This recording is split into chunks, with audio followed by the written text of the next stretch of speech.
ஜெய் சாய்ராம். ஜெய் குரு தேவதத்தா. குருர் பிரம்மா குருர் விஷ்ணு குருர் தேவோ மகேஸ்வரகா. குரு சாட்சாத் பரபிரம்மா தஸ்மை ஸ்ரீ குருவே நமகா. அக்கல்கோட் ஸ்ரீ சுவாமி சமர்த்த லீலாமிருதம் அத்தியாயம் 146. ஜெயந்தி விழா மற்றும் ஸ்ரீ சுவாமி சுத மகாராஜ் கொண்டிருந்த பக்தி. சீமாபாய் பேல்வாடி என்கின்ற பக்தையின் முயற்சியால் கந்தேவாடி என்கின்ற இடத்தில் ஸ்ரீ சுவாமி சமர்த்தருடைய மடம் ஸ்ரீ சுவாமி சுத மகாராஜாவால் ஸ்தாபிக்கப்பட்டது. சில நாட்களிலேயே ஸ்ரீ சுவாமி சமர்த்தரின் புகழ் கொடிகட்டி பறந்தது. அனைத்து இனத்தவர்களின் விருப்பங்களையும் ஸ்ரீ சுவாமி சமர்த்தரின் ஆத்மலிங்கம் நிறைவேற்றி கொடுத்தது. அதனால் பக்தர்கள் அனைவரும் ஸ்ரீ சுவாமி சுத மகாராஜ் அறிவுறுத்தலின் பேரில் அக்கல்கோட் சென்று ஸ்ரீ சுவாமி சமர்த்தரை தரிசனம் செய்தனர். சக வருடம் 1792 அதாவது கிபி 1870 சுவாமி சுத மகாராஜ் ஸ்ரீ சுவாமி சமர்த்தருடைய பிறந்தநாள் விழாவை கந்தேவாடி மடத்தில் விமர்சையாக கொண்டாட விரும்பினார். அடுத்த வருடமான சக வருடம் 1793 அதாவது கிபி 1871 ஸ்ரீ சுவாமி சமர்த்தருடைய பிறந்தநாள் விழாவுக்கான ஏற்பாடுகளை ஸ்ரீ சுவாமி சுத மகாராஜ் அக்கல்கோட்டில் துவங்கினார். இதை அனைத்து பக்தர்களும் கிண்டல் செய்தனர். சிவுபாயும் புஜங்காவும் ஸ்ரீ சுவாமிகளிடம் வந்து, இந்த சுவாமி சுத மகாராஜ் என்ன செய்து கொண்டிருக்கிறார் என்று கேட்டதற்கு, இது எங்களுடைய திருமண கொண்டாட்டம் என்று சுவாமி பதிலளித்தார். கேலி பேச்சுகள் எதை பற்றியும் கவலைப்படாத ஸ்ரீ சுவாமி சுத மகாராஜ் ஏழை எளியவர்களுக்கு அரிசி பருப்பு போன்றவற்றை விநியோகித்தார். மேலும் அவர் அனைவருடைய வீடுகளுக்கும் சென்று, இன்று என் தந்தையுடைய பிறந்தநாள் வைபவம், அதனால் அனைவரும் விரதம் அனுஷ்டிக்க வேண்டும். மேலும் ஸ்ரீ சுவாமி உங்களுக்கு அனுப்பி வைக்கும் உணவை உண்டு பஜனைகள் செய்து கொண்டாட வேண்டும் என்று கேட்டுக்கொண்டார். ஸ்ரீ சுவாமி சுத மகாராஜை போல அன்பும் பக்தியும் கொண்ட பக்தர் எவருமே கிடையாது என்று கூறலாம். அவர் ஸ்ரீ சுவாமி சமர்த்தரை தவிர வேறு எந்தவித யோசனையும் இல்லாமல் வாழ்ந்தார். அதே போல ஸ்ரீ சுவாமி சமர்த்தரும் சுவாமி சுத மகாராஜுடைய நினைவிலேயே இருந்தார் என்பதற்கு பின்வரும் நிகழ்ச்சி மிக சிறந்த சான்று. ஒரு நாள் ஸ்ரீ சுவாமி சமர்த்தர் ஊருக்கு வெளியே இருக்கும் புளிய மரத்தின் கீழ் அமர்ந்திருந்தார். இரவு 9 மணிக்கு மும்பையிலிருந்து துவாரகநாத் அப்பாச்சி என்கின்ற வழக்கறிஞர் தன் குடும்பத்துடன் ஸ்ரீ சுவாமி சமர்த்தரை தரிசனம் செய்வதற்காக வந்தார். அப்போது ஸ்ரீ சுவாமி தன் படுக்கையில் படுத்து கொண்டிருந்தார். அப்பாச்சி ஸ்ரீ சுவாமிகளுக்கு அருகில் கற்பூரத்தை ஏற்றி வைத்தார். உடனே ஸ்ரீ சுவாமி எழுந்து உட்கார்ந்து கொண்டு, நீ உனக்கு மகன் வேண்டும் என்று கேட்க வந்துள்ளாய். ஆனால் என் ஹனுமானோ இருளில் அமர்ந்திருக்கின்றான். அதாவது முன்பு ஸ்ரீ சுவாமி சுத மகாராஜை ஹனுமன் என்று கூறியதை நினைவு கொள்க. அதாவது அந்த வழக்கறிஞர் மகன் பிறக்க வேண்டும் என்ற பிரார்த்தனையுடன் வந்திருந்தார். ஆனால் ஸ்ரீ சுவாமி தன் மகன் இருளில் அமர்ந்திருப்பதாக கூறினார். எதுவும் புரியாமல் பார்த்து கொண்டிருந்த வழக்கறிஞரை முரளிதர் கோவிலுக்கு போகச் சொன்னார். உடனே புஜங்கா சென்று முரளிதர கோவிலை பார்த்தபோது ஸ்ரீ சுவாமி சுத மகாராஜ் இருளில் அமர்ந்திருந்தார். சுவாமி சுத மகாராஜுக்கு முன்னால் விளக்கேற்றினால் ஸ்ரீ சுவாமி சமர்த்தர் உங்களை ஆசிர்வதிப்பார் என்று புஜங்கா அவரிடம் கூறினார். அவர் கூறியபடியே வழக்கறிஞர் செய்துவிட்டு ஸ்ரீ சுவாமிகளிடம் வந்தபோது அந்த இரவு நேரத்தில் கொண்டைக்கடலை வாங்கி வருமாறு கூறினார். எப்படியோ கஷ்டப்பட்டு தேடி அதை வாங்கி வந்தார். அதை வைத்துக்கொண்டு ஸ்ரீ சுவாமி விளையாடிவிட்டு அதை பிரசாதமாக அவரிடம் கொடுத்தார். சில நாட்களுக்கு பிறகு அவருக்கு ஒரு மகன் பிறந்தான். என்ன ஒரு அற்புதமான நிகழ்வு!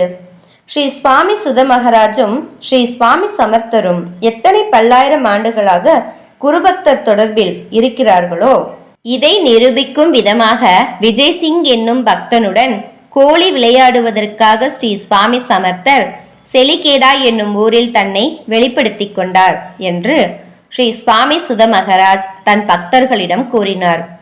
ஒருமுறை ஸ்ரீ சுவாமி விஜய் சிங் தான் ஸ்ரீ சுவாமி சுத மகாராஜாக பிறந்துள்ளதாக கூறியிருக்கிறார். இதிலிருந்து அவர்கள் இருவருக்குமான தந்தை மகன் உறவு புலப்படுகிறது. ஸ்ரீ சுவாமி சுத மகாராஜும் பல அற்புதங்களை நிகழ்த்தி காட்டி அவருடைய பக்தர்களாக ஆனவர்கள் அனைவரையும் அக்கல்கோட் அனுப்பி வைத்தார். ஸ்ரீ சுவாமி சமர்த்தரின் மகிமைகளை எடுத்து கூறி அக்கல்கோட்டுக்கு பல பக்தர்களை அனுப்பி வைத்ததில் ஸ்ரீ சுவாமி சுத மகாராஜுக்கு பெரும் பங்கு இருக்கிறது.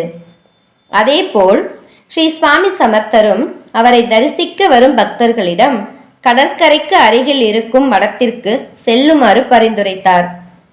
ஸ்ரீ சுவாமி சுத மகாராஜ் ஸ்ரீ சுவாமி சமர்த்தரின் மீது கொண்டிருந்த அளவு கடந்த பக்தி பல சந்தர்ப்பங்களில் வெளிப்பட்டது. அப்படிப்பட்ட இரு சம்பவங்களை விரிவாக பார்க்கலாம். ஸ்ரீ சுவாமி சுத மகாராஜை அக்கல்கோட் வாசிகளும் ஸ்ரீ சுவாமி சமர்த்தருடைய பக்தர்கள் பலரும் இழிவுபடுத்தினாலும் எதை பற்றியும் அவர் கவலைப்படாமல் ஸ்ரீ சுவாமியின் அபங்கங்களை பக்தியுடன் பாடிக்கொண்டிருப்பார்.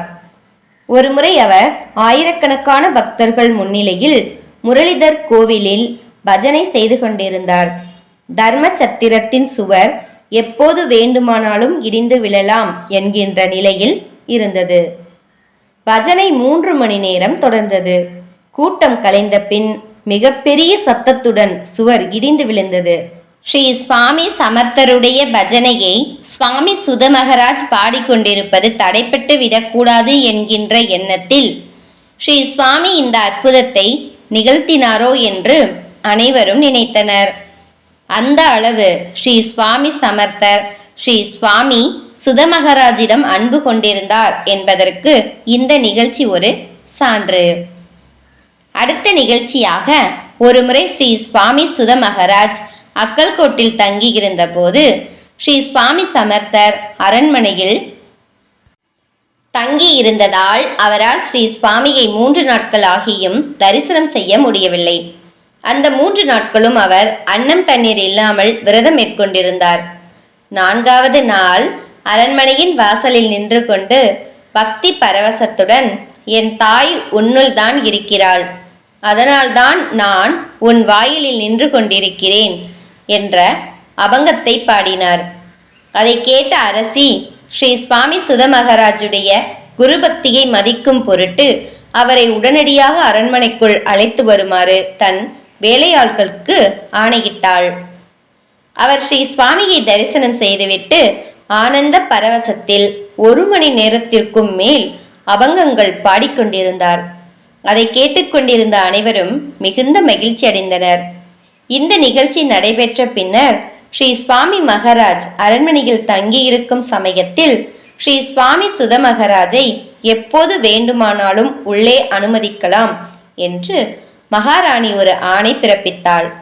வேறு எவருக்குமே கிடைக்காத இந்த சலுகை ஸ்ரீ சுவாமி சுத மகாராஜுக்கு மட்டுமே கிடைத்தது என்றால் அவருடைய பக்தியின் ஆழம் எவ்வளவு அதிகம் என்பதை நாம் புரிந்து கொள்ள வேண்டும். இதுபோல பல நிகழ்ச்சிகளின் மூலம் ஸ்ரீ சுவாமி சுத மகாராஜின் தூய்மையான பிரேம பக்தியை பற்றி விவரித்து கொண்டே இருக்கலாம். அதேபோல் ஸ்ரீ சுவாமி சமர்த்தரும் ஸ்ரீ சுவாமி சுத மகாராஜை மட்டும்தான் தன் மகன் என்று கூறினார். இவரை தவிர வேறு எவரையும் இந்த உறவு முறையுடன் அவர் கொண்டாடவில்லை. அதாவது சுத மகாராஜும் தானும் வெவ்வேறு அல்ல என்பது போலவே பல சமயங்களில் ஸ்ரீ சுவாமிகள் நடந்து கொண்டார். அவரை தன் வாரிசு, தனக்கு பிறகு தன் கோட்பாடுகளை பரப்ப வேண்டியவர் என்கின்ற அளவுக்கு அன்பு கொண்டிருந்தார். ஆனால் துரதிர்ஷ்டவசமாக அவ்வாறு நிகழவில்லை. அதை பற்றி விரிவாக அடுத்த அத்தியாயத்தில் பார்ப்போம். ஜெய ஜெய ஸ்ரீ சுவாமி சமர். ஜெய் சாய்ராம். ஜெய் குரு தேவதத்தா. அனந்த கோடி பிரம்மாண்ட நாயக ராஜாதிராஜ யோகிராஜ பரபிரம்ம ஸ்ரீ சுவாமி சமர்த்த மகாராஜ் கி ஜெய்.